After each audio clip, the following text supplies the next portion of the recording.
I'm Jennifer Nevin, and today I'm joined with Brian Carney, a portfolio manager at Canso Investment Council. Now, Brian, let's talk fixed income. Word on the street is active portfolio management is dead, and ETFs are the way to go. What do you have to say to this?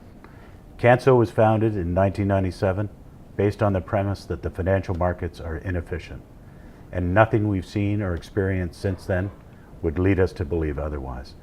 And it's our belief only an active manager can take advantage of inefficiencies in the financial markets. Could you give us an example of an inefficiency in the market and how Canso has reacted versus that of an ETF? There's been a great example recently. In November, General Electric, GE, which is the most analyzed company in the world, had an earnings call and they made some announcements, and following that call, credit spreads on GE securities widened between 250 and 350 basis points, which is an extraordinary move in any market.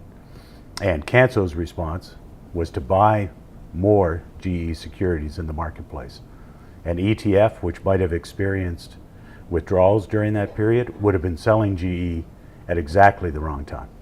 So would you say that GE could now be classified as a fallen angel security? So GE is not a fallen angel, but it definitely has fallen from grace.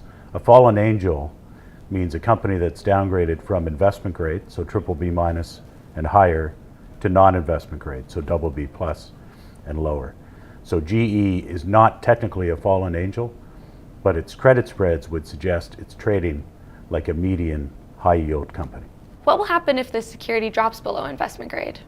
So if General Electric does fall below investment grade, it's BBB now, so we're not saying it will anytime soon, but there are investors out there in the marketplace that can't hold non-investment grade rated securities. So there would be selling in the marketplace, and that could further pressure GE spreads. And Brian, what else is going on in the market currently that has contributed to the drop in GE's price? In addition to specific credit factors surrounding GE, all of that happened when the equity market was going through a fairly dramatic and extreme sell-off. So the equity market during this period is also down about 10%.